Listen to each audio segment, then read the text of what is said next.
अब नारद जी ने फिर पूछ लिया, क्या कहा कि सरकार ये बताओ, मैना की उत्पत्ति की कथा सुनाइए, मैना जी की उत्पत्ति कहां से हुई? ये महारानी मैना कौन है? हा?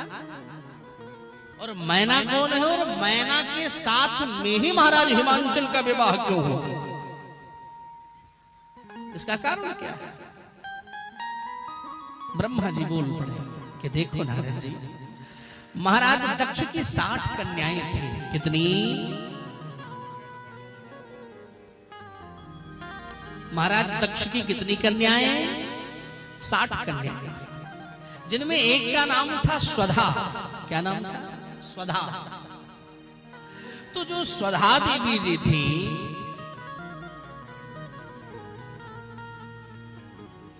जिनका विवाह पितरों के साथ हुआ, स्वधा देवी का विवाह किसके साथ हुआ?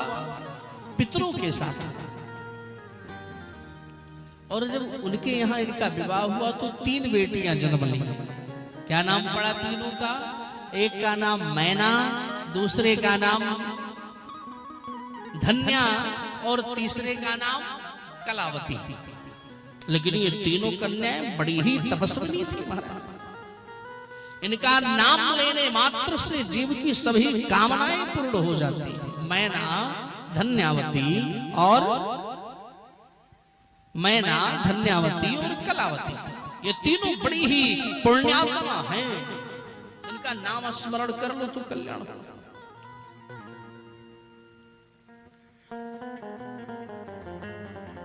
तो इसलिए मेरे भाई बहन, अच्छा एक समय की बात है, ये तीनों बहनें श्वेत द्वीप में भगवान श्रीमन नारायण प्रभु के यहाँ गई दर्शन करने के लिए, और वहां प्रभु को प्रणाम करके वहां पर ही रुक गई। ये तीनों बहनें एक साइड में बैठ गई,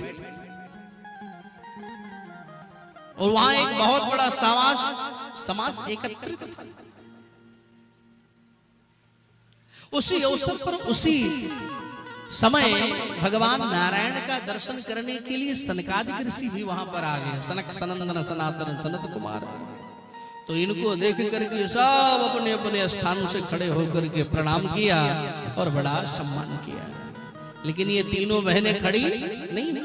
तो बड़ा क्रोध आया सनकादिक ऋषियों को कि किसकी बेटियां है भाई, जो संतों का अपमान कर रही, संत के आगमन मात्र से खड़ी नहीं हो रही, इसका अभिप्राय क्या है? किसकी बेटी है? बड़ा क्रोध आया और मन में ही सोच लिया, अगर आज इन कन्याओं को हम दंड नहीं देंगे तो ये सब आगे चल करके अत्यंत ही उद्दंड हो जाएंगी और संतों का अपमान करने लगेंगे। सनत कुमारों ने श्राप दे दिया, ऐ देवियों जाओ, तुम तीनों स्वर्ग से दूर मनुष्य की स्त्रियां बनो। सोई तीनों कन्याएं यानी मैना, धन्या और कलावती तीनों चरणों में गिर पड़ी, है महाराज क्षमा करें, क्षमा करें। हमारी ऐसी भावना नहीं थी कि हम आपका अपमान करें मुनिवर, हमारी मूढ़ता थी जो हम खड़े नहीं हुए। ए मुनिवर आप प्रसन्न हो जाइए।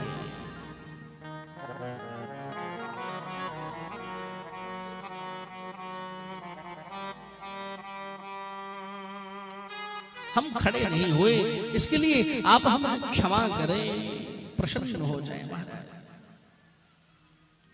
और संतों का हृदय तो बड़ा ही कोमलांग होता है। संत हृदय नवनीत समाना।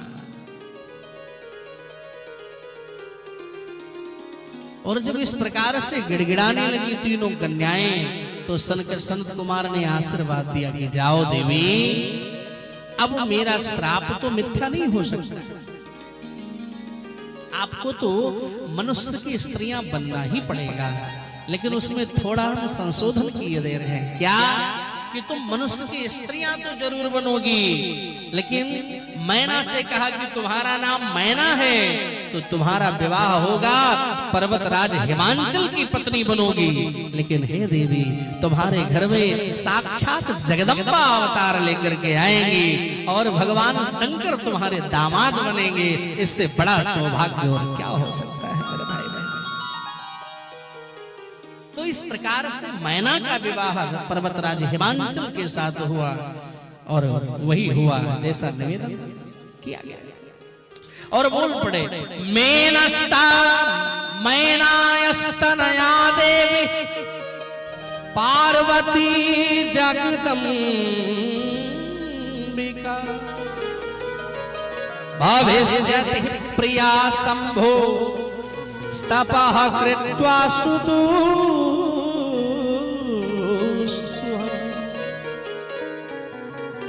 बड़ा प्यारा श्लोक है सो महापुराण का है। बोल पड़े लेकिन फिर आया ये तुम्हारा नाम धन्या है, दूसरी बहन का नाम क्या था? जोर से बोलो, क्या नाम था?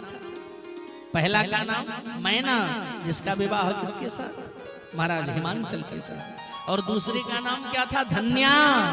तो सनत कुमार बोल पड़े तुम्हारा नाम धन्या है तो तुम्हारा नाम सुनैना होगा। क्या नाम होगा? जोर से बोलो, आवाज नहीं आ रही पीछे से। क्या नाम होगा? सुनैना।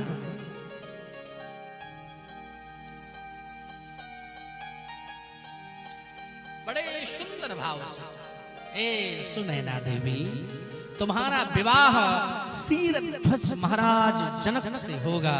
तुम महाराज जनक की पत्नी बनोगी और साक्षात जगदम्बा सीता तुम्हारे घर में अवतार लेंगी। और साधारण दामाद नहीं मिलेगा। बोले फिर कैसा दामाद मिलेगा? बोले आपका दामाद तो साक्षात भगवान श्री नारायण होंगे। यानी इतनी सुंदर बात है। धन्या प्रिया तुतिया तु योगनी जनकस्य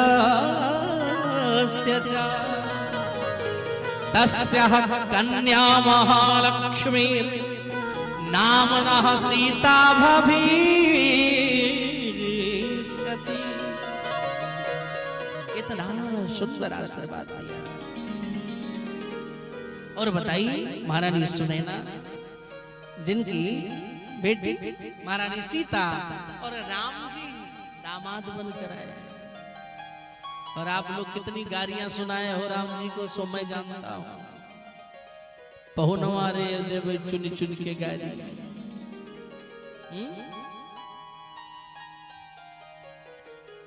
आज मिथिला नगरिया निहाल सखियां चालो दुल्हा में बड़का कमाल सखियां। तो कहने का अभिप्राय है। और तीसरी बहन का नाम क्या था? कलावती। क्या नाम था? ये सब याद कर लेना। कलावती। और कलावती को आशीर्वाद दिया कि तुम वृषभानु की प्रिया बनोगी। क्या बनोगी? वृषभानु की प्रिया बनोगी। और तुम्हारा नाम कीर्ति होगा। क्या नाम होगा? कीर्ति होगा। और तुम्हारे घर में भगवान की आह्लादनी शक्ति श्री राधा रानी का जन्म होगा। और तुम्हारे दामाद कौन बनेंगे? काला काला होगा, मुरली वाला होगा, देखने में छोटा होगा पर बड़ा ही खोटा होगा। भगवान कृष्ण के साथ लेकिन वो विवाह दिखाई नहीं पड़े। भगवान कृष्ण का विवाह हुआ है राधा जी के साथ, हुआ है नहीं हुआ है। लेकिन कोई कथाकार सुनाते, इसको नहीं सुनाते। कोई नहीं सुनाता। क्यों नहीं सुनाते? क्योंकि भागवत में इसका वर्णन है ही नहीं, तो कहां से सुना? विवाह हुआ है। और कहां पर विवाह हुआ है? जिस स्थान पर विवाह हुआ है राधा रानी के साथ भगवान कृष्ण का, एक बार वृंदावन आना, उस स्थान का भी मैं आपको दर्शन करवाऊंगा। आज भी वो स्थान बना हुआ है वृंदावन में। और वृंदावन में जब विवाह हुआ भगवान का, तो पांडित्य कर्म किसने किया था? बोले ब्रह्मा जी ने विवाह करवाया। आज भी स्थान है वृंदावन से 5-6 किलोमीटर दूर पर स्थित है एक वन। उस वन का नाम है भांडीर वन। क्या नाम है? भांडीर। भांडीर वन। कभी वृंदावन आना तो लोगों से कहना, जिस सवारी से हो उनसे कहना महाराज मुझे गोवर्धन घुमा दो, नंदगांव घुमा दो, लेकिन हमें भांडीर वन भी घुमा दो। और भांडीर बन जाओगे तो जहां राधा रानी के साथ विवाह हुआ है भगवान कृष्ण का आज भी है, और इसका प्रमाण भी है। किस ग्रंथ में है? ब्रह्म वैवर्त पुराण में इसका वर्णन आया है मेरे भाई बहन। अब देखिए अंत में मैना देवी कहां गई? बोले कैलाश धाम, और धन्या देवी बैकुंठ धाम, और कलावती गोलोक धाम। अरे भाई जिसका दामाद ही इतने बड़े पद पर हो हैं, तो अपनी सास को तो बुलाई कि मैया इस समय हम यहाँ के मालिक हैं, आप आ जाओ घूमने के लिए। अरे आपका दामाद भी किसी शहर का किसी राज्य का मुख्यमंत्री हो जाए तो आप उस राज्य का मुख्यमंत्री हो, मेरा दामाद है। और जिसका दामाद पूरे बैकुंठ का मालिक है तो फिर उनको कितनी प्रसन्नता हो। ये बात तो जाकर के माता सुनैना और महाराज जनक जी से पूछो। जोर से बोलना पड़ेगा क्या? दोनों हाथ उठाकर जोर से बोलना पड़ेगा। ये चौथे दिन का परिणाम है। 4 दिन का ये परिणाम निकला है आज। हर हर महादेव। इतने बुद्धिमान लोग हैं यहाँ। तो कहने का अभिप्राय यही है मेरे भाई बहन, इस प्रकार से भगवान विष्णु के सहित सभी देवता हिमांचल जी के यहाँ पधारे और समस्त देवताओं सहित विष्णु भगवान को देखकर महाराज हिमांचल अत्यंत प्रसन्न हुए और बड़े गदगद हुए। महाराज मेरे घर तो श्री हरि नारायण भगवान श्रीमन नारायण प्रभु आए। देवताओं को देखकर बड़े प्रसन्न हुए और उनको बताया भी। देवताओं ने भगवती सती के रूप में जन्म की कथा सुनाई और कहा अब भगवती आपके यहाँ अवतार लेंगी। देवताओं ने भगवती का आराधन किया जिससे भगवती प्रसन्न हो गई और उन्होंने देवताओं को दर्शन देते हुए कहा कि आप सब लोग अपने अपने घर जाइए, मैं मैना की पुत्री के रूप में अवतार लूंगी और तपस्या करके भगवान शिव की पत्नी बनूंगी। हर पत्नी भविष्यामि सगुप्तम मतमात्मनः अद्भुता शिवलीला ही ज्ञानी नाम मोहिनी। आप घबराइए नहीं महाराज, मैं उनकी बेटी बनूंगी और तपस्या करके भगवान शंकर को प्रसन्न करूंगी और पुनः मैं उनकी पत्नी बनूंगी।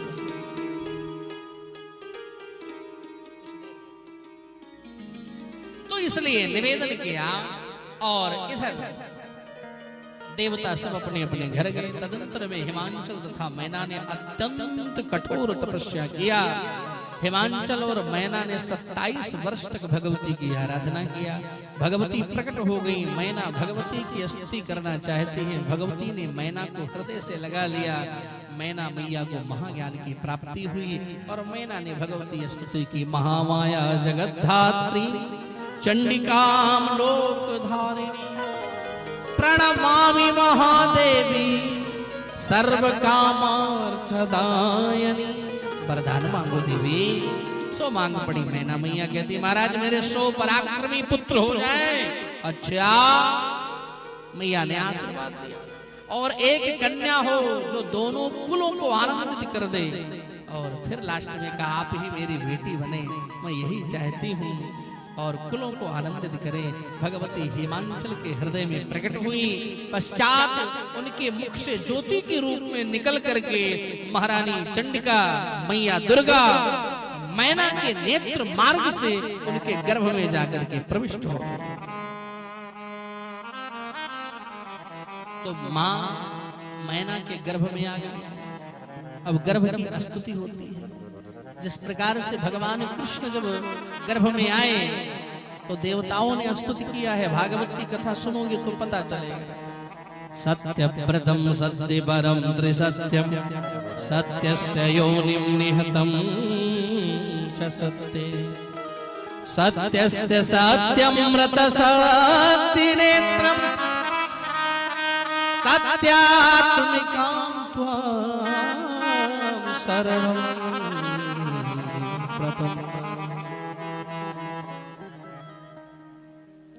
तो तो स्तुति दुर्गा मैया, यानी यहाँ मैना के गर्भ की स्तुति हो रही। क्या?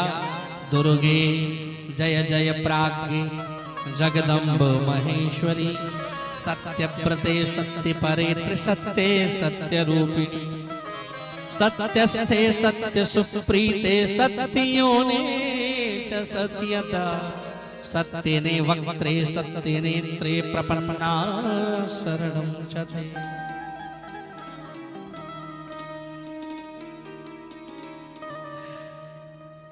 बड़ी सुंदर स्तुति होती है। 10 महीना व्यतीत हो गया, पृथ्वी पर नाना प्रकार के मंगल होने लगे, जल निर्मल हो गया, मुनियों की अग्निकुंड में अग्नि अपने आप प्रकट हो गई, मेरी माँ स्वतः प्रज्वलित हो गई, शीतल मंद सुगंधित हवा बहने लगी, आकाश निर्मल हो गया, पुष्प वृष्टि करने लगी।